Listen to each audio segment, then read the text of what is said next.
अरे कि बड़ा जोरदार काम है भाई ये तो। और फिर वो एक दिखा देगा, दो दिखा देगा, 10 20 30 झट।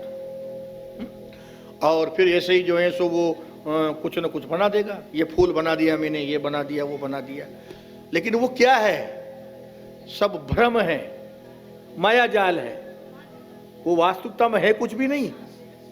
फिर जब उसका खेल समाप्त हो जाता है तो फिर क्या करेगा? एक वो मेली कुचेली चादर बिछाएगा वहां, गरीब आदमी सब इसमें डालो 1-1 2-2 रुपया। अरे भाई जब इसके पास चांदी की कलदार थी तो 1-1 2 रुपये डालने की क्या जरूरत है?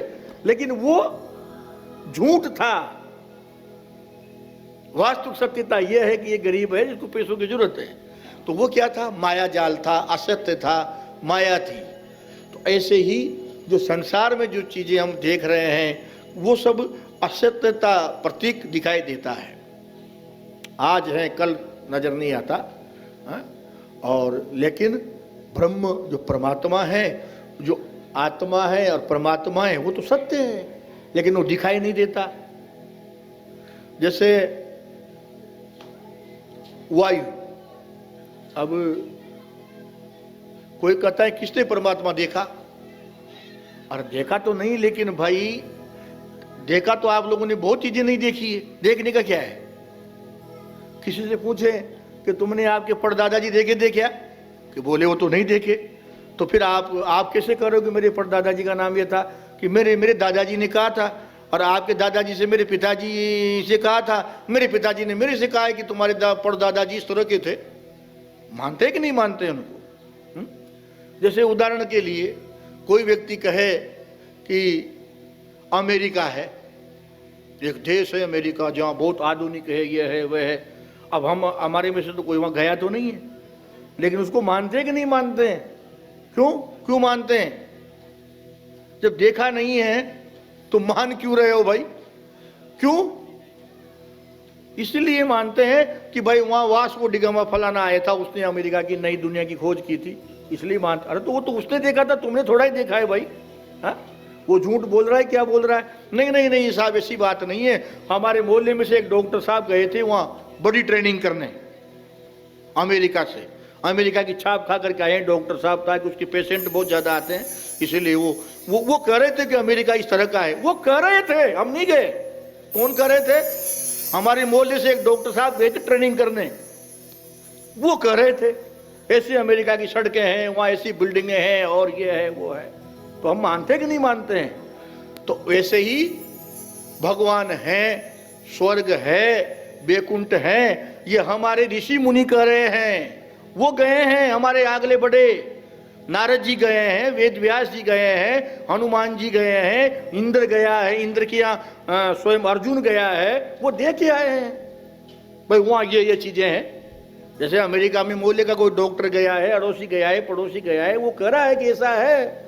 ऐसे हमारे जो सिद्ध पुरुष हुए हैं, ऋषि मुनि हुए हैं, अपने योग साधनाओं से वो वहां गए हैं और वो देख करके आए कि हाँ भगवान है, परमात्मा है, स्वर्ग है, बैकुंठ है, शिवलोक है, हम देख के आए, इसीलिए हम उसको मानते हैं। जैसे हवा हमने नहीं देखी, हवा कैसी है, लेकिन जब हवा चलती है तो पता चल जाता है कि आज ठंडी हवा है, थोड़ा भैया ठीक ठाक ढंग से रहो, सर्दी लग जाएगी।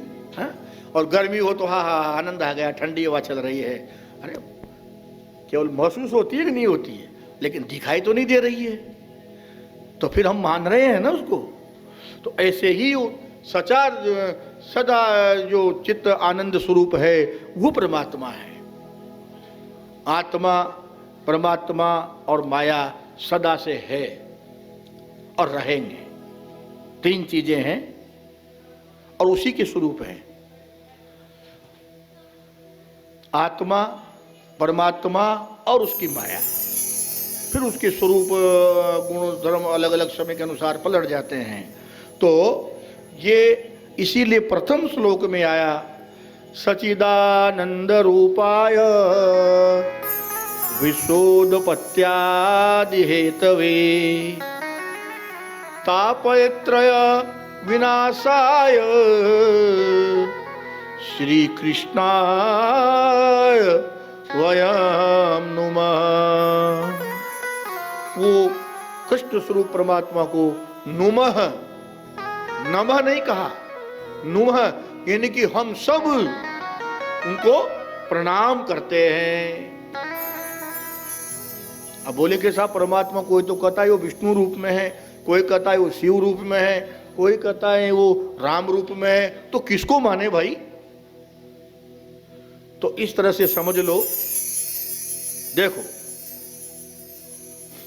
दूध, अब दूध तो दूध ही है, वो काली गाय का हो तो ठीक है, वो सफेद गाय का ठीक हो तो ठीक है, दूध ही है। अब उस दूध में एक व्यक्ति ने कहा कि नहीं नहीं मैं तो दूध का जो है सो छेने का रसगुल्ला खाऊंगा, तो हलवाई कहेगा ये लो जी, ये आपके लिए छेने का रसगुल्ला। ये कहेगा नहीं नहीं नहीं मुझे तो मथुरा के जो पेड़े बनते हैं उस तरह का चाहिए, तो उस दूध का वो पेड़ा बना देगा, ये लो जी ये लो। ये कहता है नहीं नहीं नहीं मुझे तो गिरी पाक खानी है, वो गिरी वाली जो बहुत बढ़िया लगती है, तो वो कहेगा ये गिरी पाक ले। हाँ? वो कुछ भी बना देगा। कोई कहेगा मुझे दूध के लड्डू खाने हैं, वो दूध का लड्डू बना देगा, ये ले दूध का लड्डू ले। लेकिन उसके मूल में है क्या? दूध। वो उसकी आकृतियां हैं, ये दूध वाला लड्डू, ये जो है सो छेने वाला रसगुल्ला, ये उसकी मिठाई या गिरी पाक है, या ये है वो है, या इसका दही है, या इसकी छाछ है, या इसका घी है, लेकिन मूल में क्या है? दूध। लेकिन रूप क्यों पलटेगा? क्योंकि दूध है सब में दूध। ध्यान दो, सब में दूध ही है, लेकिन दूध हर काम दूध नहीं कर सकता, इसलिए दूध को अपना रूप पलटना पड़ेगा। हर जगह दूध से काम नहीं चलेगा, है दूध ही, लेकिन उसको परिवर्तन करना पड़ेगा। जैसे हवन करना है आपको, क्या करना है? हवन। अब हवन में अजी भाई वो तो सब चीजें तो दूध की ही है, तो लाओ दूध से हवन कर दो, तो क्या होगा? क्या होगा? वो अग्नि आपकी बुझ जाएगी। वो घी भी उसी का रूप है, उसी से बना है, उसी में से निकला है, लेकिन अगर यज्ञ करना है तो उसका रूप परिवर्तन करना पड़ेगा। आपको कड़ी बनानी है, कड़ी पकोड़ा, कुंभ में क्या कड़ी पकोड़े बनते हैं भाई, लोग बोतलें भर भर के ले जाते हैं। कड़ी पकोड़ा बेसन का, रास्ता पकड़ो टेशन का, पूर्णावती में बनते हैं कुंभ में, रात भर उठाते हैं उसको, कड़ी को रात भर, और ऐसा स्वादिष्ट बनता है कि साधु बाबा जी लोग बोतलें भर भर के घर पे ले जाते हैं, ऐसा कड़ी बनता है। तो अब कड़ी पकोड़ा बनाना है तो कड़ी में डालो दूध, बन जाएगी क्या? हाँ, तो फिर क्या करना पड़ेगा? उस दूध का दही बनाना पड़ेगा, और फिर दही उसमें डाला जाएगा जब कड़ी बनेगी। मूल में दूध ही है, लेकिन रूप परिवर्तन हो जाएगा। मिठाई बनानी है तो उसका खोया मावा बनाना पड़ेगा, तब तो उसका वो मिठाई बन पाएगी। दूध से थोड़ी मिठाई, एकदम दूध से नहीं बन सकता। दूध से तो ये जरूर है कि आपको सोते समय केसर पिस्ते का दूध पीना है तो गरम गरम उसको पी सकते हो, उसका उपयोग अलग तरह से होगा। तो भगवान कृष्ण है, भगवान राम है, भगवान शिव है, ब्रह्मा जी महाराज हैं, या देवी देवता हैं, तो मूल में तो परमात्मा ही हैं, लेकिन अलग अलग कार्य करने के लिए वो परमात्मा अलग अलग रूप धारण करता है। तो ये चीज आप लोगों की समझ में आ गई होगी कि सच्चिदानंद रूप जो भगवान हैं वो किस प्रकार से हैं, अलग अलग रूप धारण करके और अपना अलग अलग कार्य करते हैं। सच्चिदानंद रूपाय विशोदपत्याद हेतवे तापत्रय विनाशाय श्री कृष्णाय वयं नमः। ये उसी प्रकार की बात है जैसे सोना। अब सोने की मोहर किसी के पास हो, अब शादी ब्याह में जाना है तो उस सोने की मोर से आपका श्रृंगार नहीं हो सकता। जेब में धर के ले जाओ, शादी में जाने साहब और जी हमने सोना पहन रखा है, किसी को अच्छे नहीं लगोगे। तो फिर उस सोने की मोर को तोड़ा करके उसका हार, उसके कानों के सोने की चैन और उसके जो जो भी आभूषण बनते हैं, वो सब चीजें जब बनेगी तो अच्छा लगेगा। लेकिन मूल में क्या है? सोना। वो हार है तो सोना है, वो कानों के हैं तो सोना है, उसके कड़वे बना लिए तो सोना है, मूल में सोना है, लेकिन उपयोग अलग अलग जगह हो रहा है। गले में पहनने के लिए हार बनेगा, हाथ में पहनने के लिए उसके कड़े बनेंगे, कानों में पहनने के अलग तरह से बनाए जाएंगे, तब तो उसका श्रृंगार होगा और सुंदरता बढ़ेगी। लेकिन मूल में स्वर्ण है।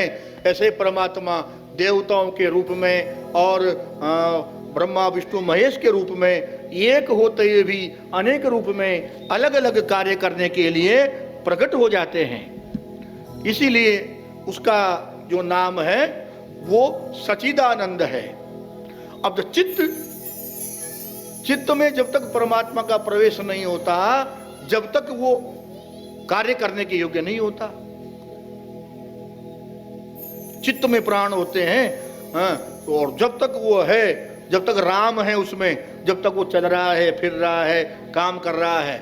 लेकिन जब वो चित्त से प्राण निकल जाते हैं तो फिर वो किसी काम का नहीं रहता। फिर तो डेड बॉडी को उसको तुरंत विदा कर दिया जाता है कि जल्दी लेकर के जाओ।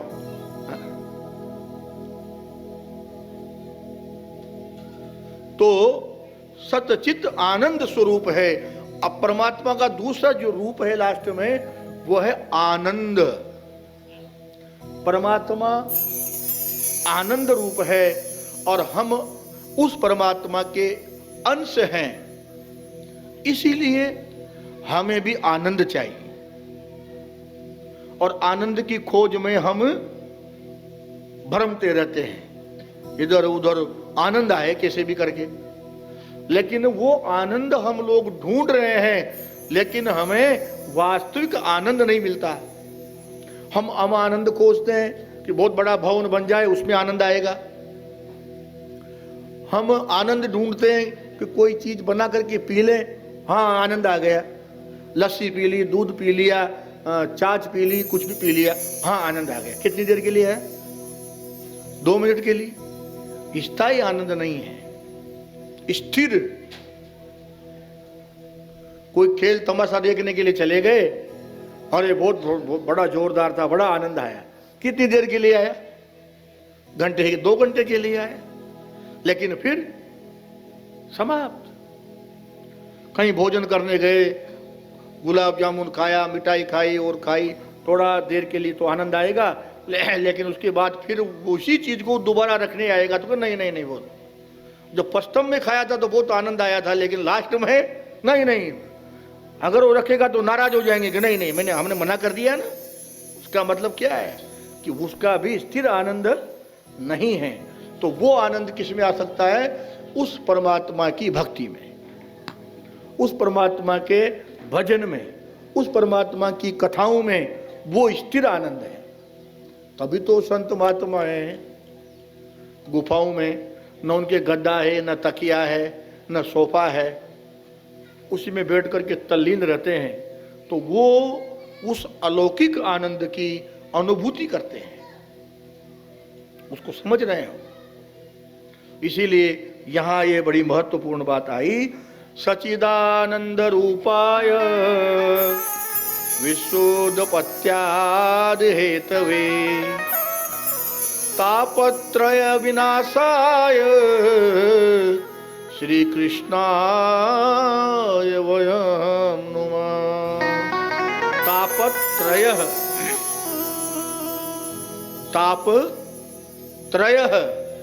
3 प्रकार के ताप हैं संसार में। देहिक देविक भौतिक तापा, राम राज काहू नहीं व्यापा। शरीर के ताप है, रोग बीमारी हो गई, और वो ठीक नहीं हो रही है, तो ये ताप है।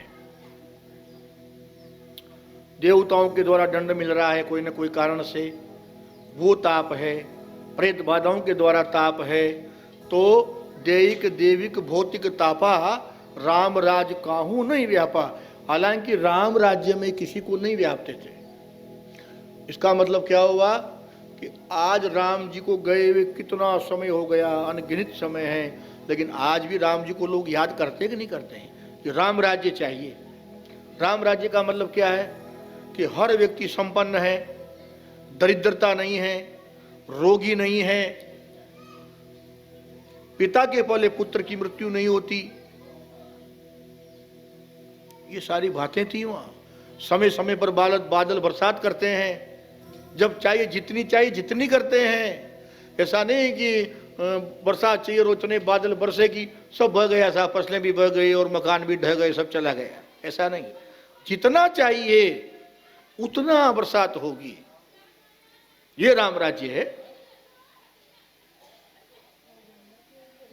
इसीलिए आज भी राम राज्य की स्थापना की बात होती है। ये तो दुर्भाग्य है हमारे देश का कि भगवान राम की भी लोग निंदा कर रहे हैं, अभी भी कर रहे हैं। उस जमाने में तो करते ही थे, लेकिन आज भी लोग निंदा कर रहे हैं।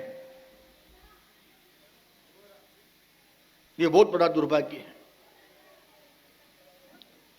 तो तापत्रय विनाशाय, ये तीनों तापों का नाश कब होगा?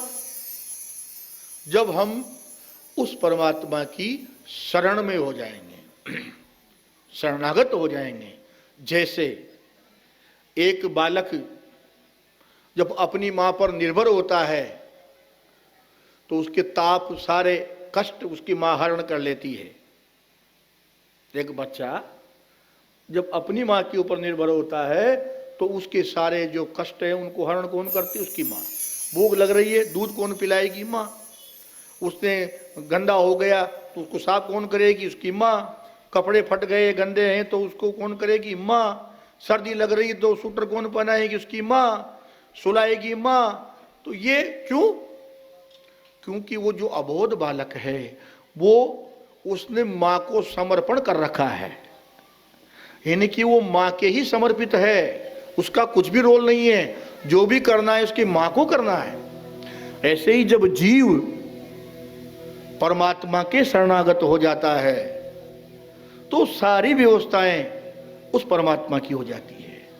यानी कि तापत्रय विनाशाय, जो तीन प्रकार के जो ताप हैं ये नष्ट करके और वो परमात्मा उसको अपनी शरण गति दे देते हैं। तो इसलिए कहा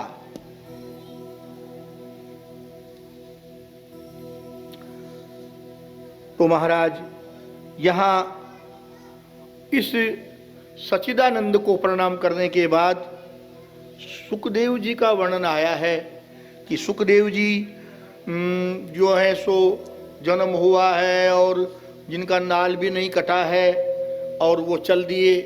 बड़ी विस्तार ने कथा है सुखदेव जी की।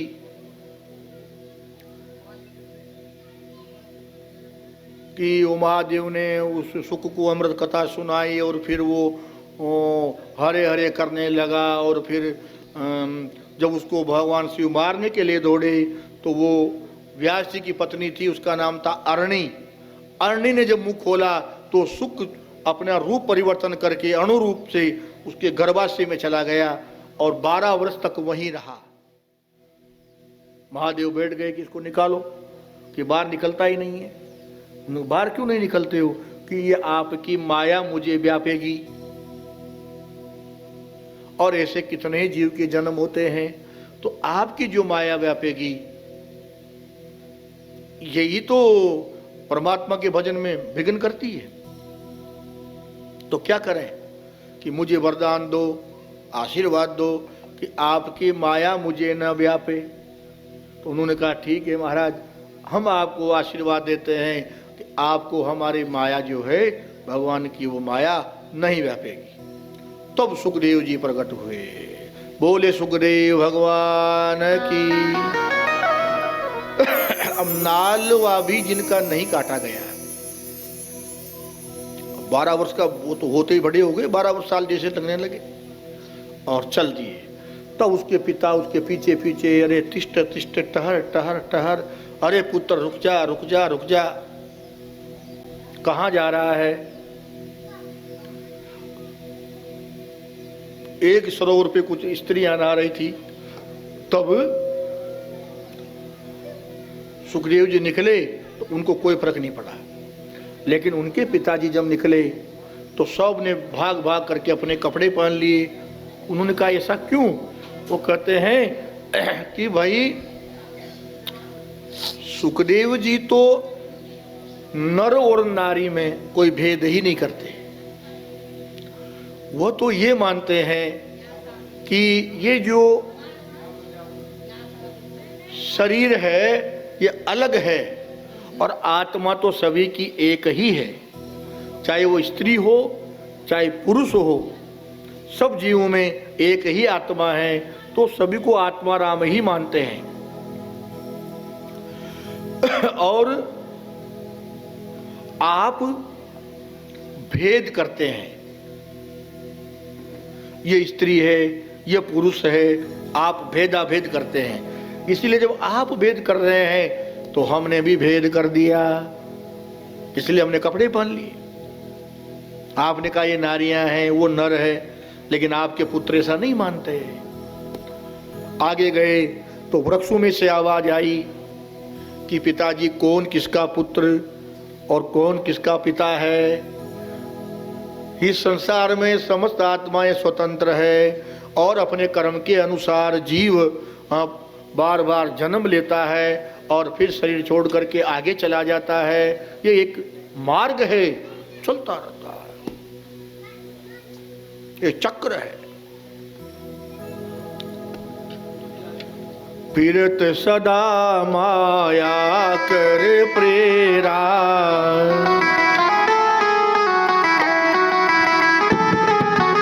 फिरत सदा माया कर प्रेरा,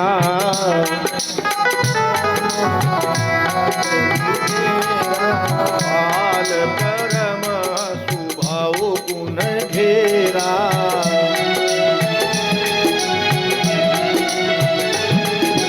काल कर्म स्वभाव गुण घेरा,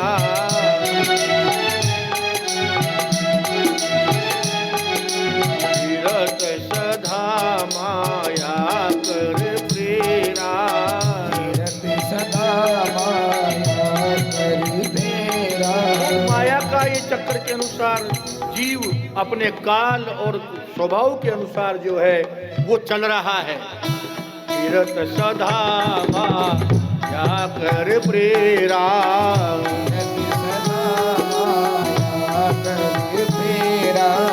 काल कर्म स्वभाव गुण घेरा,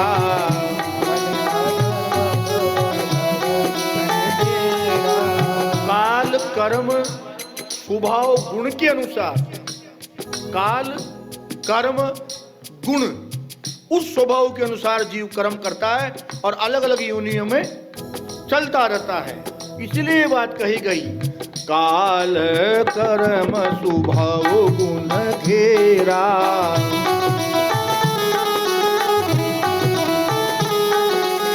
काल कर्म स्वभाव गुण घेरा,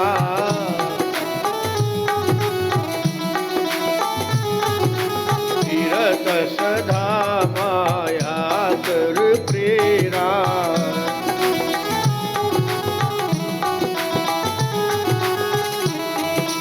तो ये सुखदेव जी महाराज हैं, चले गए। तब कहते हैं व्यास जी के 2 शिष्य थे, गायें चराने जाया करते थे, तो रोज उनके बताए हुए 2 श्लोक गायन करते थे।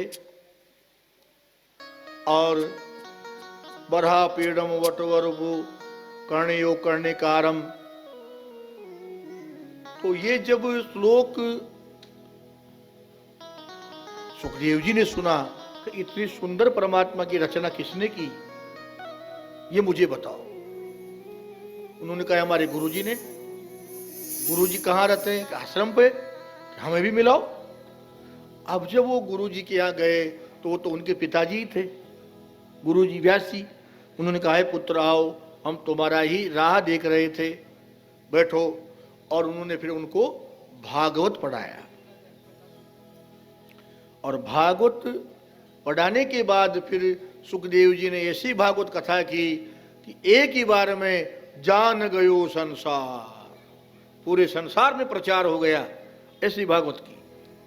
तो ऐसे सुखदेव जी ब्रह्म ऋषि हैं। कहते हैं कि जब ये राजा परीक्षित को भागवत सुनाने लगे थे तब देवता भी अमृत का कलश लेकर के आए थे।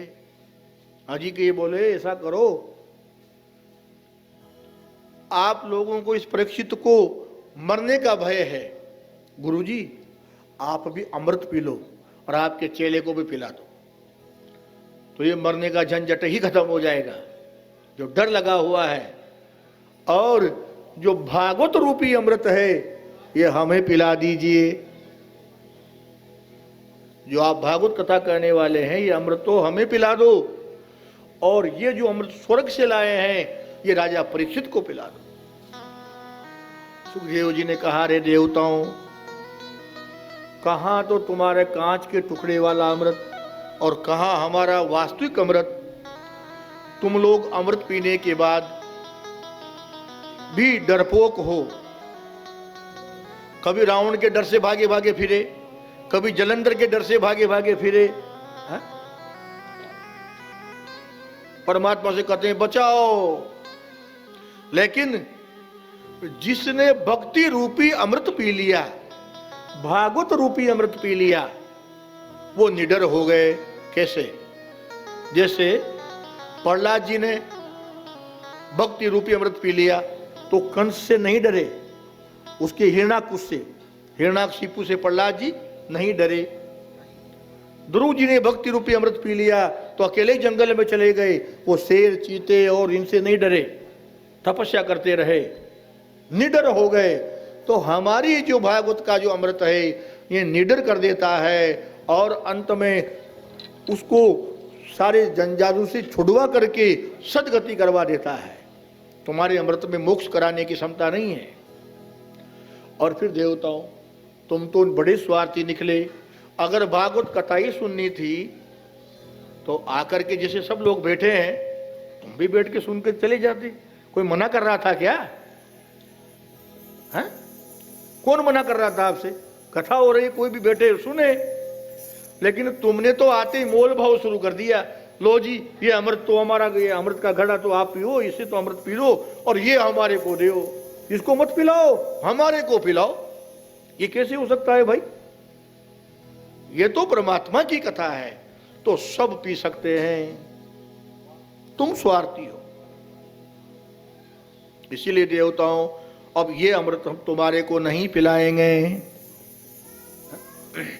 तो ऐसा सुखदेव जी का वर्णन आया है। अब नेमिषारण्य में सूत जी वर्णन कर रहे हैं। शौनकवाच अज्ञान ध्वांत विध्वंस कोटि सूर्य संप्रभ सूताख्यायी कथा सारम मम कर्ण रसायनम। क्या कहा?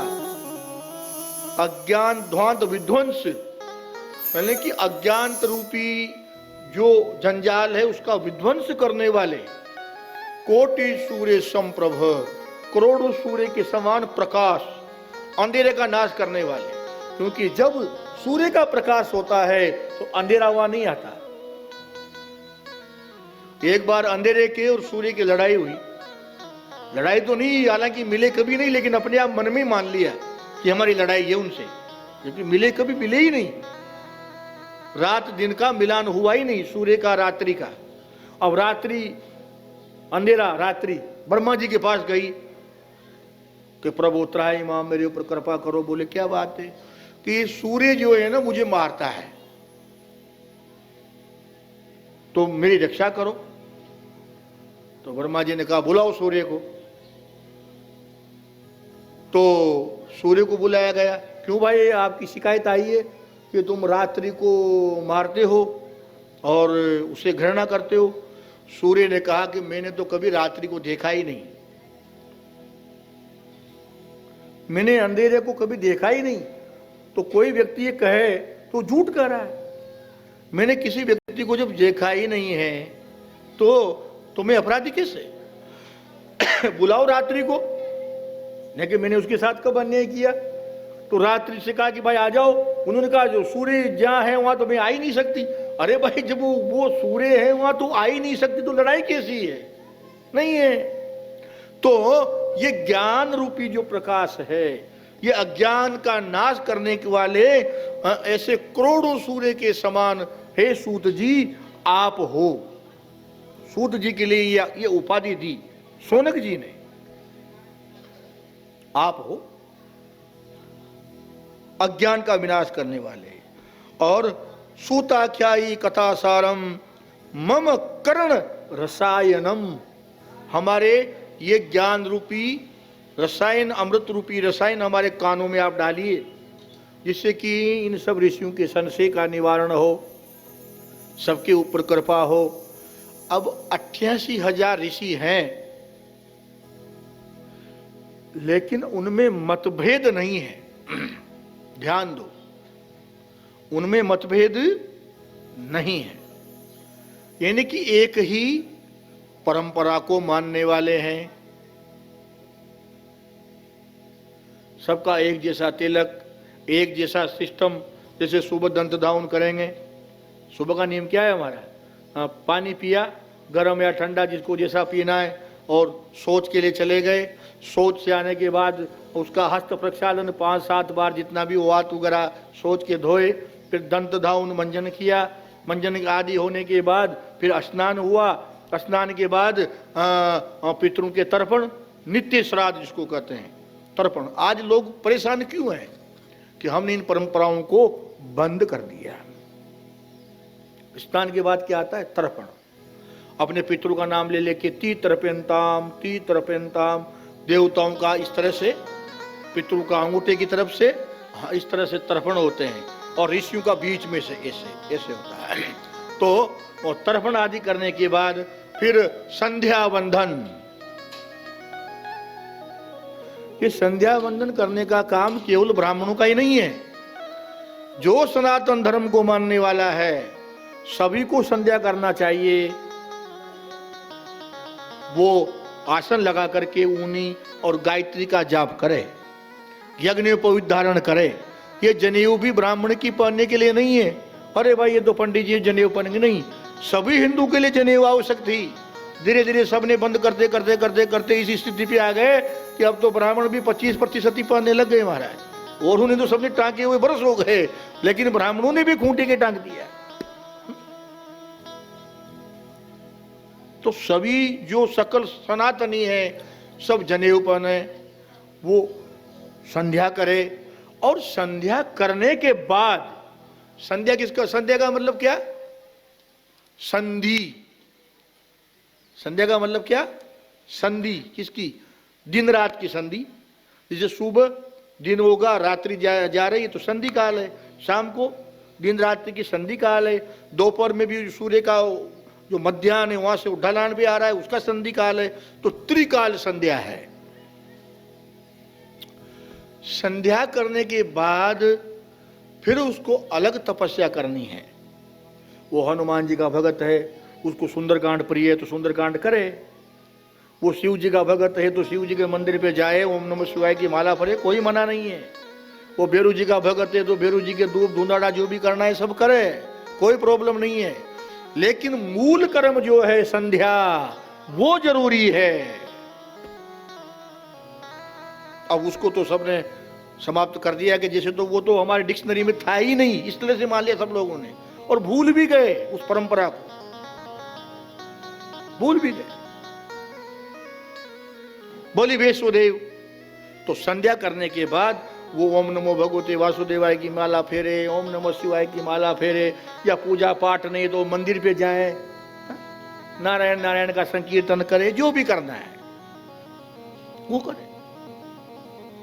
तो ये हमारे सनातन के फिर पंचदेव पूजा हमारे सनातन धर्म की है। ध्यान दो कितनी है? पंचदेव पूजा। उसमें भगवान गणेश, भगवान सूर्य और भगवान विष्णु, भगवान शिव और दुर्गा, हो गए 5। ये पंचदेव पूजा नित्य है, यानी कि आप घर पे सूर्य की तो मूर्ति रखने की जरूरत नहीं है, सूर्य की तो जल चढ़ाओ। जल चढ़ाने से भी आपकी बहुत सारी रोग बाधाएं दूर होती है और शरीर का तेज बढ़ता है, बहुत घर की बहुत सारी परेशानियां दूर होती है। लेकिन उसको विधिवत उसको चढ़ाना चाहिए। एक अर्घा होता है तांबे का बना हुआ, ऐसे मिलता है बाजार में, उसमें जल लेके 3 बार गायत्री मंत्र लेके उसको चढ़ाएं। माताएं हो तो मंत्र नहीं बोले तो नारायण स्वरूपेण सूर्याय नमः ऐसा कह करके जल अर्पण करें। उसमें थोड़ा रोली वगैरह डाल ले, फूल डाल ले, वो तो और ज़्यादा अच्छा है। बाकी और ज़्यादा पैसा खर्च करने की जरूरत नहीं है सूर्य की पूजा में। बस तांबे के लोटी में जल भरा, अर्घों में भरा, 3 बार चढ़ाया, हो गई सूर्य देव की कृपा, हो गई सूर्य की पूजा। ऐसे ही गणेश, छोटी मूर्ति गणेश जी की और ठाकुर जी की, सालग्राम जी की या भगवान कृष्ण की जो भी मूर्ति है वो शिव और दुर्गा। बस छोटा सा मंदिर घर में होना चाहिए, बहुत बड़ा नहीं होना चाहिए, बहुत विस्तार नहीं होना चाहिए। आजकल लोगों ने घर में 1-1, 2-2 फुट की मूर्तियां घरों में स्थापित कर रखी है, बड़े बड़े मंदिर बना रखे हैं। नहीं, शास्त्र में वो निषेध हैं। सभी ऐसे बना लोगे तो जो मूल गांव का मंदिर है वहां कौन जाएगा? और वहां कोई नहीं जाएगा तो हम समाज से कट जाएंगे। अरे मंदिर जाएंगे तो वहां अड़ोसी पड़ोसी और सब लोग मिलेंगे, वार्तालाप होगी, दुख सुख का पता चलेगा कि फलां जी बीमार हैं, उनकी डेथ हो गई, उनकी शादी है, उनका ये हुआ, उनका वो हुआ, सब जानकारी भी मिलेगी। भक्ति भाव के साथ साथ भजन तो होगा ही होगा, भगवान का दर्शन तो होगा ही होगा, लेकिन ये सुख दुख की बात भी वहां होती है। उसके समाज, उसके अलावा जब इकट्ठे होंगे तो विकास की चर्चा होगी कि इस मंदिर पे ये करें, ये करें, यहाँ सत्संग हॉल बन जाएगा, यहाँ ये हो जाएगा। जाओगे नहीं तो काहे की चर्चा होगी? सब अपने अपने घरों में पैक हो जाएंगे तो समाज संगठित कैसे रहेगा? हम एक सूत्र में कैसे रहेंगे? एक फूल को चढ़ाओ उसका प्रभाव अलग है और माला जो होती है गूंथी उसका प्रभाव अलग है। किसी को एक फूल दे दो तो वो उतनी प्रसन्नता थोड़ी होगी, और एक माला का बढ़िया हार बना के पराओ तो प्रसन्न हो जाएगा। तो हम सारे सनातनी जब एक माला में पिरते हैं तो वो काम कौन करेगा? मंदिर, हमारी सामाजिक समरसताएं हैं वो उस कार्य को करेगा। तो कहने का अभिप्राय यह है कि हम सब एक मार्ग पे चलें, हमारे रास्ते अलग अलग नहीं होना चाहिए।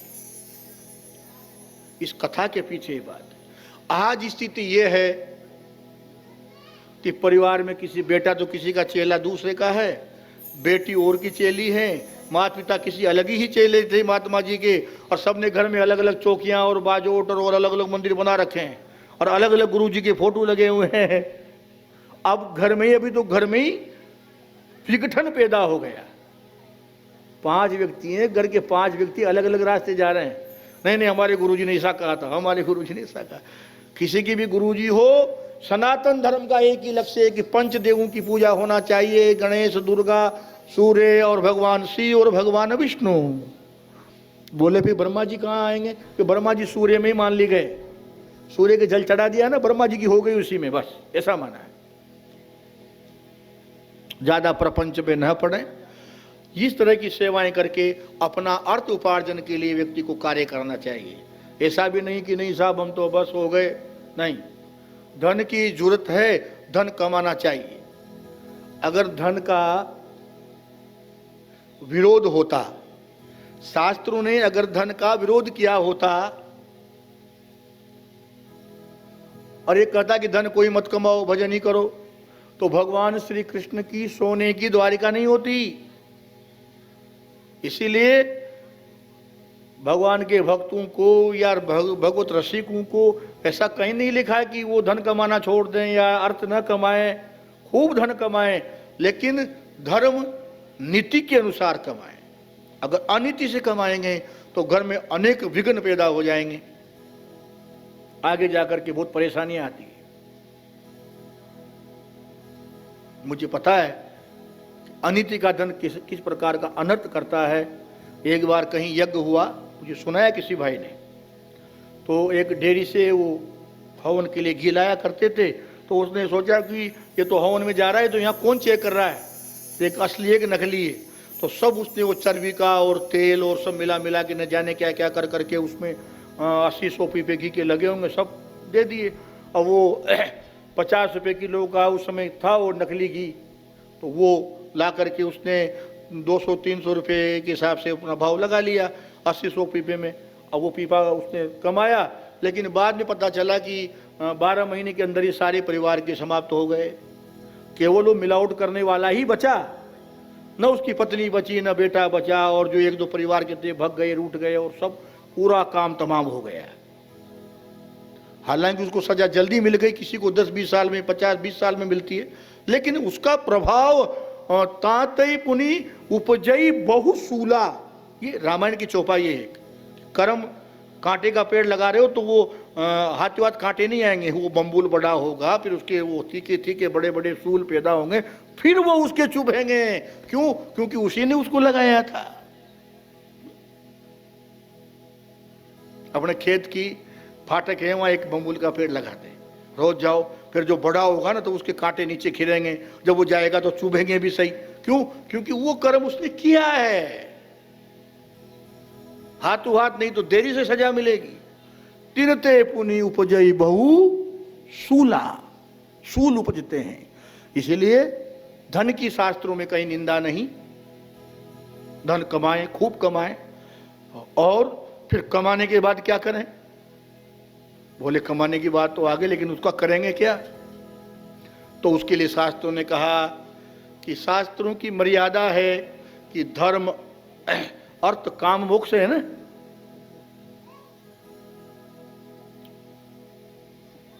दान भोग और नाश। धन कमा लिया ना, तो अब क्या करेंगे कि सबसे पहले उसमें से दान करो। अब दान कहां करें भाई? आपका भाई गरीब है तो उसी को कर दो, कोई दिक्कत नहीं। आपका बहन बेटी गरीब है तो उसी को दे दो, आश्रम पे दे दो, मंदिर बनवा दो, गौशाला में दे दो। गरीब सर्दी में टिठुर रहे हैं, उनको कंबल ओढ़ा दो, उनको दे दो। नंगे पांव उनको जूते पहना, जैन के इन प्रकार हैं, पक्षियों को डाल दीजिए, कुछ भी कर दीजिए, लेकिन दान होना चाहिए। ऐसा भी नहीं हो कि उसके भाई तो भूखे मर रहे हैं और वो जो है सो, हाँ जी साहब हम जो है सो गरीबों को 1 लाख के कंबल बांटेंगे आज बाजार में। ये भी उसकी मूर्खता है। सबसे पहले जो भूखे मर रहा है ना तेरा भाई, पहले उसकी सेवा कर दे, उस परिवार का आशीर्वाद ज्यादा मिलेगा। फिर बच रहा है तो और बांट दे, कोई दिक्कत नहीं। लेकिन नाम करने के लिए, उसमें तो नाम थोड़ा ही होगा, नाम तो उसी में होगा। तो कहने का अभिप्राय है कि दान, फिर दान कर लिया, फिर बच गया धन, बोले क्या करें कि उसको भोगो। भोगने का मतलब ये नहीं कि वो ज्यादा घी खा जाए या ज्यादा शक्कर खा जाए, जो जितनी आवश्यकता है लिमिटेड में, उसके अनुसार अच्छा जीवन जिए। और अगर आपने उस धन को कमाने के बाद उसका उपयोग नहीं किया तो वो नाश अपने आप हो जाएगा। गेहूं लाओ और गेहूं लाके कोठी में बंद कर दो, ताला लगा दो, 12 महीने तक न किसी को न तो खाओ न किसी को खाने दो, तो क्या होगा? 12 महीने बाद खोलो उसको, सबको कीड़े वीड़े चटकर करा करके सब उस पर खाद ही खाद हो जाएगा, कुछ नहीं बचेगा। क्यों? क्योंकि न तो आपने खाया न किसी को दान में दिया। तो दान भोग और नाश, उसका विनाश हो जाएगा। इसीलिए शास्त्रों में कहा कि महाराज आप जो है हमारी इस कथा को ऊपर कृपा कीजिए और हमें सुनाइए। तो यहाँ 88,000 ऋषि हैं। चर्चा हमारी यहाँ से थी कि सब एक स्वभाव वाले हैं, इसलिए उनमें 88,000 होते हुए भी मतांतर नहीं है कि वो एक इधर जा रहा है एक इधर जा रहा है। एक ही वैरायटी के हैं, एक ही विचारधारा के शुद्ध सनातनी हैं। क्यों? क्योंकि उस जमाने में ये पंथ नहीं थे। आजकल पंथ है ना, मैं कहीं जाता हूं ना, अभी मेरा तिलक विलक देख करके कहीं साधु बाबा जी जहां भी जाते हैं, किस संप्रदाय से हो भाई? हम तो सनातनी है। कौन सा संप्रदाय आ गया भाई? जो मूल है, जो परमात्मा का चलाया हुआ है, जिसपे पंचदेव पूजा है, उसके हैं। कि नहीं भाई, हम कह रहे हैं भाई कोई शंकराचार्य की उसके हैं, कि रामानंदी के हैं, कि बल्लभ कुल संप्रदाय के हैं, कि निम्बार्काचार्य के हैं, कि उसके हैं। क्यों भाई, इसमें होना जरूरी है क्या? नहीं, जो है बड़े, उनको बधाई है, वो एक अपना गुरु का अनुसरण कर रहे हैं, उनकी निंदा नहीं है, वो अपना मार्ग कर रहे हैं, कोई दिक्कत नहीं है। लेकिन ये जरूरी नहीं है कि वो उस मार्ग को चले। तो उस समय ये कोई मार्ग नहीं थे। जगत गुरु शंकराचार्य हुए 2500 साल पहले, 2500 साल पहले। उसके पहले कोई इस तरह का भी मत शंकराचार्य का भी, सन्यासी का भी नहीं था। सन्यासी किसी को होना था तो वो 60-70 साल की उम्र में निकल गया, कोपिन लगा करके भजन कर रहा है बस। संप्रदाय की छाप जो थी वो किसी के नहीं थी। रामानंदाचार्य ये 4-5 साल से हुए। इसके पहले रामानुजाचार्य का इनका नहीं था कहीं। जब भक्ति काल युग चला है, मीरा और सूर और तुलसी और ये सब चले, तब वो हुए। अब उनके चेले वो सब हो गए, बहुत विस्तार हो गया। लेकिन जब ये 88,000 महात्मा थे तो ये शुद्ध सनातनी थे, यानी कि किसी पंथ में, मार्ग में नहीं थे। जो वेदों का जो मार्ग है उसी पे चल रहे थे।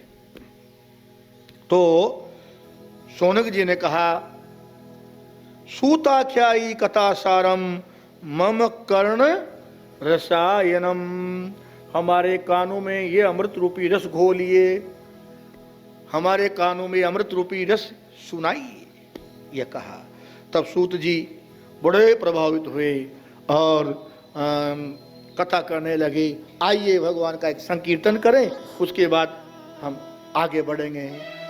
श्री कृष्ण गोविंद हरे मुरारी, हे नाथ नारायण वासुदेवा। श्री कृष्ण गोविंद हरे मुरारी, हे नाथ नारायण वासुदेवा। श्री कृष्ण गोविंद हरे मुरारी, हे नाथ नारायण वासुदेवा। श्री कृष्ण गोविंद हरे मुरारी, हे नाथ नारायण वासुदेवा। हे नाथ नारायण वासुदेवा, हे नाथ नारायण वासुदेवा।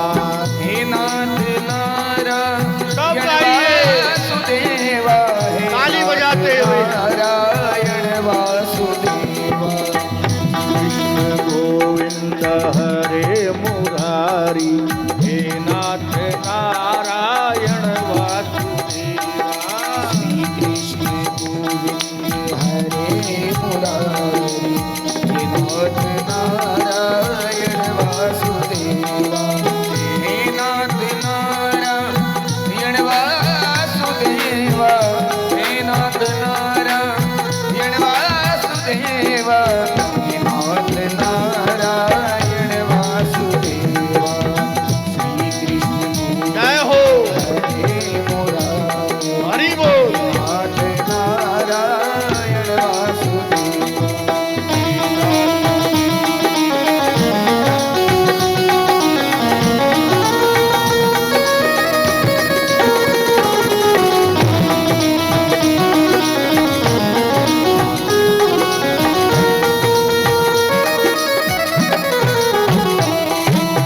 तुमात स्वामी सदा हमारे, तुमात स्वामी सदा हमारे, तुमात स्वामी सदा हमारे। हे नाथ नारायण वासुदेवा। श्री कृष्ण गोविंद हरे मुरारी, हे नाथ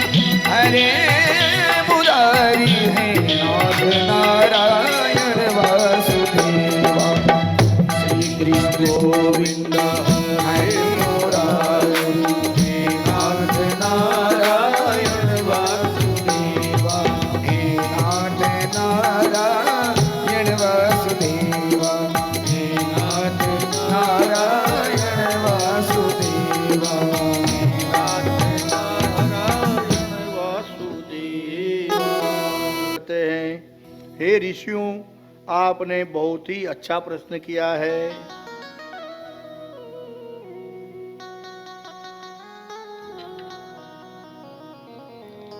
जो नारद जी ने सनक नंद संत कुमारों से प्रश्न किया था और जो उनके बीच में संवाद हुआ था, वो कथा मैं आपको सुनाता हूं। एक बार नारद जी एकदा ही विशालायाम चत्वारसयो मलाः सत्संगार्थं समायतः ददर्शु तत्र नारदम्।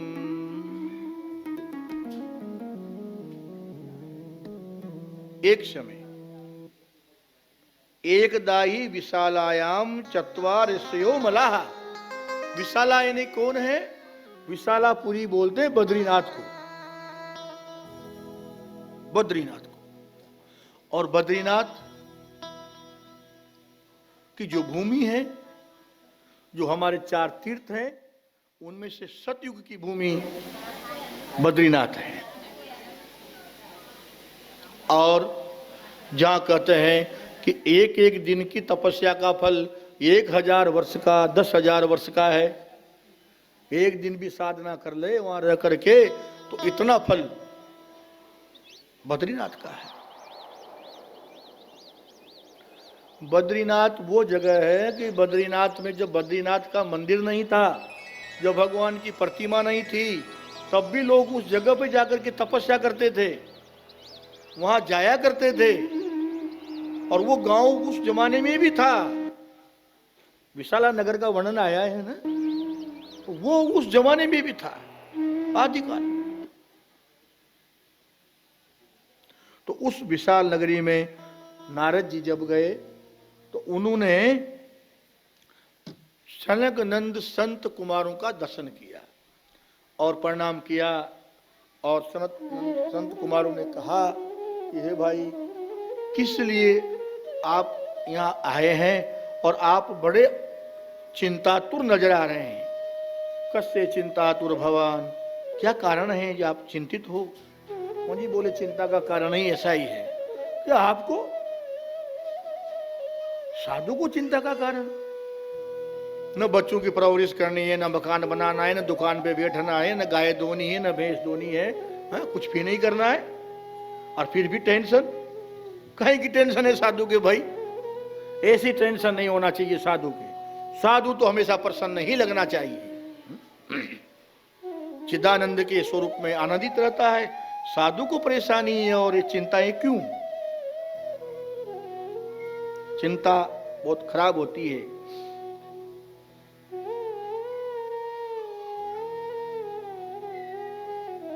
जो चिंता की फाकी करे उसका नाम फकीर। चिंता सबको खा गई, पीकर सबका पीऊ। चिंता ऐसी खराब चीज है, बड़ा पहलवान उसका भी सारा हार्ट मांस खून सब पी जाती है, ऐसी चिंता है। और अनेक बीमारियां पैदा भी कर देती है। तभी तो भगवान कृष्ण ने ये देखिए कि सबकी टेंशन दूर रहे, इसलिए उनकी जो लीलाओं में है ना, वो कहते हैं कि भाई मेरे जैसा दुख धरती पे किसी के ऊपर नहीं आ सकता और वास्तविकता में नहीं आ सकता। जिसकी माता पिता जेल में हो, कष्ट में हो, वहां जन्म हुआ। फिर बरसती बरसात में वो जमुना जी आ रहे हैं और उनको लेकर के जा रहे हैं। क्या कितना कष्ट, होते ही कष्ट है।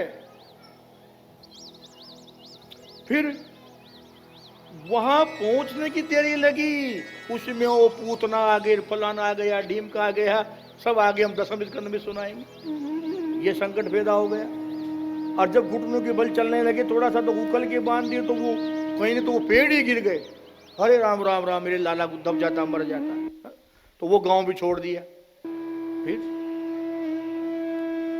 नंदगांव, बरसाना, वृंदावन, फिर वृंदावन भी छूट गया, फिर मथुरा में, फिर मथुरा भी छूट गई, फिर द्वारिका में। बताओ, किसी ने इतने गांव बदले हैं क्या जीवन की में अपनी में? मथुरा, मथुरा से गोकुल, और गोकुल से वृंदावन, और वृंदावन से मथुरा, और मथुरा से द्वारिका। एक जीवन में इतने घर परिवर्तन कोई नहीं करता। कितनी परेशानी है, लेकिन फिर भी भगवान श्री कृष्ण कितने प्रसन्न हैं। आप देखो, होली के दिनों में खूब होली खेलते हैं। वो एक संदेश दे रहे हैं कि ये पर्व है ना, उत्साह के पर्व है। इसमें खेलने से आदमी की टेंशन दूर होती है, इसलिए उत्साह ये पर्व बनाए गए हैं। हर्ष उल्लास का समय होता है, तो इसमें उत्साहित व्यक्ति होता है। अब आजकल लोगों की स्थिति, नहीं नहीं नहीं, हम होली नहीं खेलते, हम तो गर्मी कुंडी लगा करके बैठ जाते हैं। अरे भाई, ये टेंशन में। तो ये जब परंपराएं बढ़ी है, तब से क्या हुआ है, कितने लोग आत्महत्याएं कर रहे हैं, घुट घुट करके मर रहे हैं। सावन का समय हो तो झूले, ओहो क्या भगवान कृष्ण जो झूले झूले हैं, क्या झूले झूले हैं महाराज। आज भी भजन गाए जाते तो झूला झूले रे नंद लाला, आगे सावन की रमझोर, गाते कि नहीं गाते? तो झूला वो झूलते हैं। हर लीला, वो कहते मानव जीवन में आए हो ना, हर प्रकार के हर्ष उल्लास में, सब में वो एक एक लीला करके बता रहे हैं। मंदिर जाना चाहिए, शिवरात्रि का पर्व है तो नंद बाबा सब गोप ग्वालों शोरती मनाने गए कि नहीं गए? कथा में आएगा ना प्रसंग आगे। तो सब बता रहे हैं कि भाई होली भी खेलना चाहिए, झूले भी झूलना चाहिए, मंदिर पे भी जाना चाहिए, संध्या बंदन करते हैं। वो जब नारद जी गए ना, तो भगवान कृष्ण गायत्री की माला फेर रहे हैं। उनको क्या जरूरत है गायत्री की माला फेरने की, वो तो परमात्मा है। लेकिन संसारी लोग उसका अनुसरण करें, संसार के लोग उस मार्ग पर चलें, इसलिए उनको एक सीख दे रहे हैं परमात्मा कि सब सुबह उठते ही आप इस तरह से गायत्री की माला फेरो, आसन बिछाओ, दान दो। तो ये सब कर रहे हैं। तो चिंता साधु को तो, गृहस्थी लोगों को तो फिर भी हो जाती है, लेकिन साधु को चिंता ठीक नहीं है। लेकिन जब नारद जी ने कहा कि महाराज जब मेरी बात आप सुनोगे तो आप भी कहोगे कि आपकी चिंता वाजिब है। अभी तो क्या करें, साधु को चिंता नहीं करना चाहिए, लेकिन जब मेरी जो बात आप सुनोगे तो कहोगे नहीं नहीं नहीं, आपकी चिंता जायज है, ये चिंता होना चाहिए। बोले वो क्या है? वो कहते हैं महाराज जब मैं मृत्यु लोक में आया, अब जब मृत्यु लोक में आया तो क्या देखा, घरों में घूमा, तीर्थों में घूमा। अहम तो पृथ्वीं ज्ञातो ज्ञात्वा सर्वोत्तमामिति पुष्करम चे प्रयागम चे काशीम गोदावरीम तथा। सबसे पहले कहाँ का नाम आया? मैं मृत्यु लोक में घूमा। पहले कहाँ गए? पुष्कर में गए। पुष्कर क्या है? तीर्थ गुरु है। पुष्करम चे प्रयागम चे, ऐसी पुष्कर की महिमा है। हालांकि एक बात मैं आपको बताऊं, क्योंकि आगे प्रसंग बहुत है, समय मिलेगा कि नहीं मिलेगा, इस चीज की चर्चा हो पाएगी कि नहीं हो पाएगी। पुष्कर में स्नान करना है, वो तो 12 महीने वो फल देता है, तीर्थ है ना, तो 12 महीने फल देने वाला है। लेकिन कार्तिक्याम ज्येष्ठ पुष्करे जत पुण्यम कपलादानम कार्तिक्याम ज्येष्ठ पुष्करे। क्या लिखा?